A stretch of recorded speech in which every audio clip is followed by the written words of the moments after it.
ఎన్నికల షెడ్యూల్ మరింత ఆలస్యం కాబోతుంది అంటూ కూడా మనకైతే సమాచారం అందుతుంది. సాధారణంగా మార్చి 15వ తేదీన ఎన్నికలకు సంబంధించినటువంటి షెడ్యూల్ రిలీజ్ కాబోతుంది అంటూ అందరూ భావించిన నేపథ్యంలో ఎన్నికల ప్రధానాధికారి అరుణ్ గోయల్ ఆయన పదవికి రాజీనామా చేయడంతో ఎన్నికల షెడ్యూల్ మరో వారం రోజుల పాటు ఆలస్యమయ్యే అవకాశం ఉన్న నేపథ్యంలో జగన్మోహన్ రెడ్డికి ఎన్నికల షెడ్యూల్ ఎంత ఆలస్యం అయితే అంత నష్టాన్ని తీసుకురాబోతోంది. ఇప్పటికే ఆంధ్రప్రదేశ్లో కరువు తాండవిస్తుంది. దానితో పాటుగా ఈ సమ్మర్లో అందరూ కూడా ఒక్కపోతకు గురవుతున్నారు. అక్కడ కరెంటు కోతలు ఎక్కువగా ఉన్న నేపథ్యంలో ఈ ఎన్నికల షెడ్యూల్ ఆలస్యం జగన్మోహన్ రెడ్డికి నష్టాన్ని మిగల్చబోతుంది అంటూ కూడా కొంతమంది రాజకీయ విశ్లేషకులు వారిదైన శైలిలో విశ్లేషణ చేస్తున్న నేపథ్యంలో ఈ అంశానికి సంబంధించి మనతో మాట్లాడేందుకు ప్రముఖ సీనియర్ జర్నలిస్ట్ డివిఎస్ గారు మనతో ఉన్నారు. సార్తో మాట్లాడదాం. సార్ నమస్తే. సార్ నమస్తే. సార్, సాధారణంగా ఎన్నికల షెడ్యూల్ మార్చి 15వ తేదీన రిలీజ్ అవుతుందని అందరూ భావించారు. కానీ ఎన్నికల ప్రధానాధికారి అరుణ్ గోయల్ ఆయన రాజీనామా చేయడం వల్ల ఆయన స్థానంలో వేరే అధికారిని నియమించడానికి 4-5 రోజుల సమయం పడుతుంది. కాబట్టి ఎన్నికల షెడ్యూల్ వారం రోజులు ఆలస్యం అయ్యే అవకాశం ఉందంటూ కూడా మనకైతే సమాచారం అందుతుంది. ఈ నేపథ్యంలో ఎన్నికల షెడ్యూల్ గనక ఆలస్యం అయితే అది జగన్మోహన్ రెడ్డికి మరింత నష్టాన్ని చేకూర్చే అవకాశం ఉంది. ఇప్పటికే ఆంధ్రప్రదేశ్లో కరువు తాండవిస్తుంది. దానికి తోడుగా కరెంటు కోతలు ఉండడంతో అక్కడ ఆంధ్రప్రదేశ్ ప్రజలందరూ కూడా ఒక్కపోతకు గురవుతున్నారు. అది మరింత నష్టాన్ని జగన్మోహన్ రెడ్డికి చేకూర్చే అవకాశం ఉంది అంటూ కూడా కొంతమంది రాజకీయ విశ్లేషకులు విశ్లేషణ చేస్తూ ఉన్నారు. సార్ ఏంటి సార్, నిజంగా ఎన్నికల షెడ్యూల్ కనుక లేట్ అయితే అది జగన్మోహన్ రెడ్డికి నష్టాన్ని కలిగజేస్తుందా అంటే ఏం చెప్తారు? ఎంకి పెళ్ళి సుబ్బి సాగుకు వచ్చిందని ఇప్పుడు అక్కడెక్కడో ఎలక్షన్ కమిషనరు రాజీనామా చేశాడు. ఇక్కడ జగన్మోహన్ రెడ్డి చావుకు వచ్చిందనమాట. అది కాస్త ఇప్పుడు నోటిఫికేషన్ 15వ తారీఖు వచ్చేది కాస్త ఇప్పుడు ఏమైంది, ఇంకో 1 వీక్ వెనక్కిపోతా, అంటే 22 వచ్చిందనుకో. నోటిఫికేషన్ వచ్చిన తర్వాత 40 రోజులు వ్యవధి ఉంటుంది. ఇది 1 మంత్ ఎప్పుడైనా పెట్టుకో. అవును. ఇలాంటి పరిస్థితుల్లో గత ఎలక్షన్ ఎప్పుడు జరిగింది? ఏప్రిల్ 11న ఎప్పుడో జరిగింది. ఇప్పుడు ఎలక్షన్ ఏప్రిల్ 2nd వీక్ అంటేనే కొంచెం ఎండలు ముదురుతున్నట్లో ఇప్పుడు అది కనుక ఏప్రిల్ లాస్ట్ వీక్ వెళ్ళినా, మే 1st వీక్ వెళ్ళినా మంట పుట్టుద్ది. ఎవరికి మంట పుట్టుద్ది? ఓటర్లు. జగన్మోహన్ రెడ్డికి మంట పుట్టుద్ది. ఇప్పుడు ఓటర్ల మంట ఎవరి మీద పడుద్ది? జగన్మోహన్ రెడ్డి మీద పడుద్ది. ఓకే, ఇప్పుడు అది కాదు కదా. నిన్న సిద్ధం సభలో కూడా మనం చూసాం, మేదరమెట్లలో. సిద్ధం సభ కాదులే అది, అదేదో గ్రాఫిక్స్ సభ. ఏం చూసావు నువ్వు అందులో? అబద్ధం కాదు, సిద్ధం. నువ్వు సిద్ధం సభని అబద్ధం అనుకుంటున్నట్టు. ఏమన్నాడు అక్కడ? కరెంట్ ఉంటేనే ఫ్యాన్ తిరుగుద్దురా నాయన అన్నాడు. ఆయనే చెప్పాడు. ఆయన స్పీచ్ విన్నావా? జగన్మోహన్ రెడ్డి విన్నాను. కరెంట్ ఉంటేనే మా ఫ్యాన్ తిరుగుద్ది అంటే ఇప్పుడు కరెంట్ ఉండదు రేపు పొద్దున. ఏది ఎలక్షన్ ఎంత వెనక్కపోతే అంత పవర్ కట్స్ కదా. పవర్ కట్ అయితే ఫ్యాన్ కట్, ఫ్యాన్ తిరగదు. ఇప్పుడు అసలే తిరిగే పరిస్థితి లేదు. ఏది ఇప్పుడు ఫ్యాన్ అసలు తిరగట్లేదు కదా. మామూలుగా 5 ఏళ్ల జగన్మోహన్ రెడ్డి పరిపాలన దెబ్బకి ఫ్యాన్ ఫీజులు పోయినాయి. రేపు పొద్దున ఇంకా ఫీజులు పోయిన ఫ్యాన్ తిరిగితే ఎంత, తిరగకపోతే ఎంత. ఆయన ఏదో ఇంక భ్రమల్లో ఉన్నాడు, తన ఫీజు పోలేదు అనుకుంటున్నాడు. ఇప్పుడు జరిగితే వెంటనే తను ఏదో కొంత మంచి రిజల్ట్ వచ్చుదన్న విశ్వాసం కొద్దిగా ఉంది. దింపుడు కల్లా ఆశ. నీకు తెలుసు కదా, ఇప్పుడు చచ్చిపోతే శవాన్ని తీసుకెళ్తూ ఉంటారు. శవాన్ని తీసుకెళ్తూ ఉంటే ఏడుస్తా ఆడాళ్ళు బొడాళ్ళు ఎంట పడతా ఉన్నప్పుడు 3 చోట్ల ఆపుతారు. శ్మశానానికి చేరే లోపు దించుతారు. అవును. అదేం బతుకుద్ది లేచిందని కాదు, అది ఆచారం అన్నమాట. ఒక్కొక్కడు బతికాడు, ఒక్కొక్కడు లేచాడు, అది వేరే విషయం. అందుకని దింపుడు కల్లా ఆశ ఇప్పుడు ఇతను కూడా పెట్టుకున్నాడు. ఓకే. అందుకే లాస్ట్ టైము చంద్రబాబు వెళ్ళి అమిత్ షాని కలవగానే ఈయన వెళ్ళి నరేంద్ర మోడీని కలిసి అడిగింది ఇదే. ఏంటి?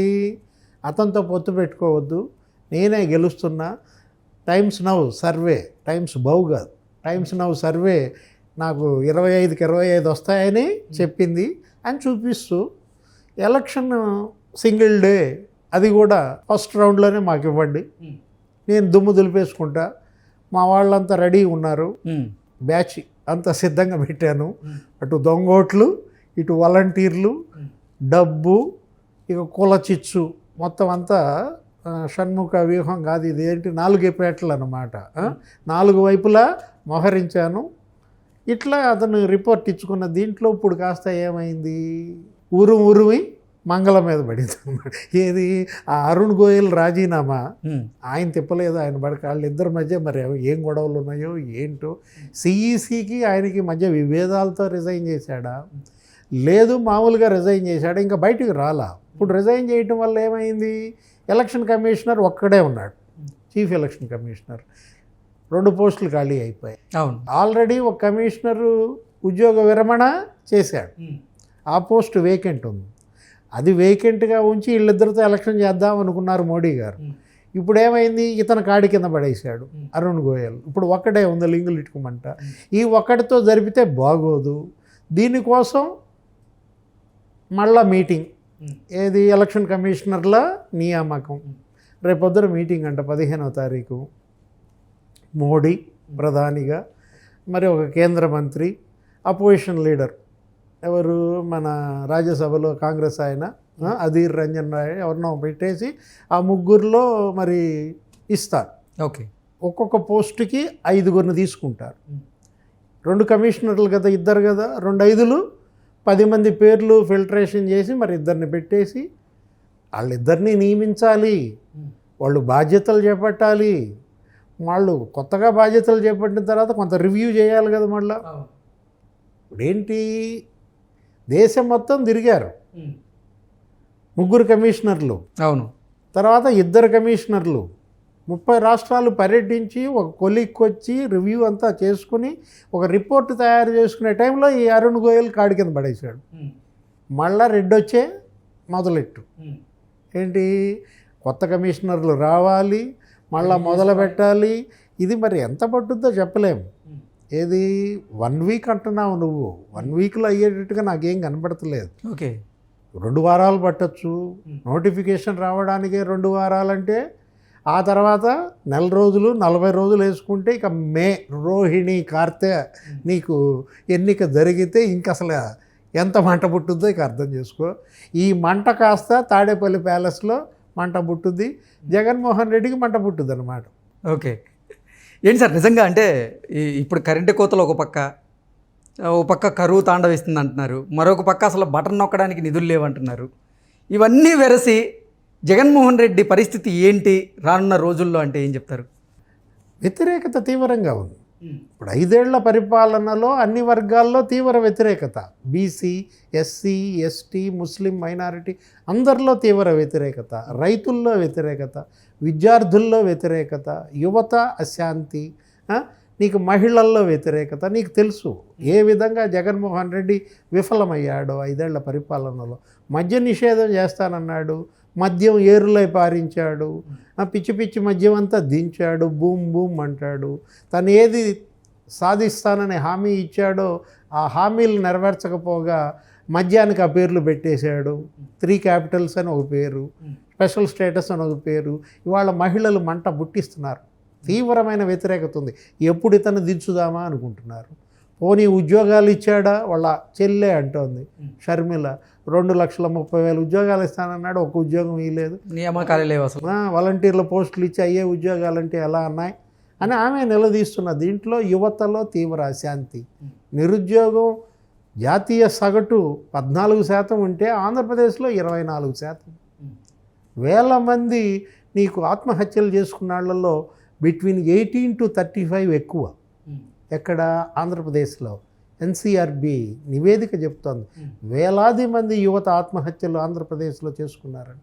కారణం ఏంటి? ఇదే, ఉద్యోగాలు లేక బయటికి వలసలు పోవటం. ఇలాంటి పరిస్థితుల్లో యువత రేపొద్దున జగన్మోహన్ రెడ్డికి తీవ్ర వ్యతిరేకంగా అయ్యారు. నెక్స్ట్ నువ్వు చెప్పింది, రైతులు మండిపడుతున్నారు. ఒక పక్క ధాన్యం ఎంఎస్పి లేదు, లాస్ట్ ఖరీఫ్లో కొన్నదానికి ఇంతవరకు డబ్బులు ఇవ్వలేదు. సివిల్ సప్లైస్ కార్పొరేషను దివాలా తీసింది, 1000 కోట్ల అప్పులు తెచ్చారు. ఇప్పుడు ఈ సీజన్లోనే 56 లక్షల ఎకరాల్లో పంట వేయలేదు.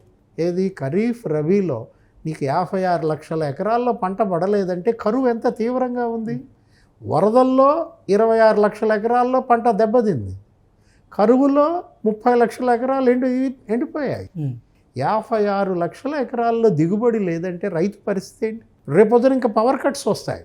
ఇప్పుడు ఈ సమ్మర్ కదా, ఇక పవర్ కట్స్ ఈ అక్కడక్కడ ఎక్కడన్నా మనం ఈ బోర్ల్లో కొంచెం పండించుకుని మోటార్ల ద్వారా తడుపుకుంటూ నీకు కొద్దిగా కంటికి రెప్పలాగా కాపాడుకున్న పంట కూడా ఏమైపోద్ది? ఎండిపోద్ది. ఆ మంట అంతా రైతు ఎవరి మీద చూపిస్తాడు? జగన్మోహన్ రెడ్డి మీద చూపిస్తాడు. ఓకే. ప్రభుత్వ వైఫల్యాలే ఇవాళ ప్రజలకి శాపాలుగా మారిన దీంట్లో రేపొద్దున ప్రజా తీర్పుకి ఈ ప్రభుత్వం బలి కాక తప్పదు. Okay sir, thank you so much.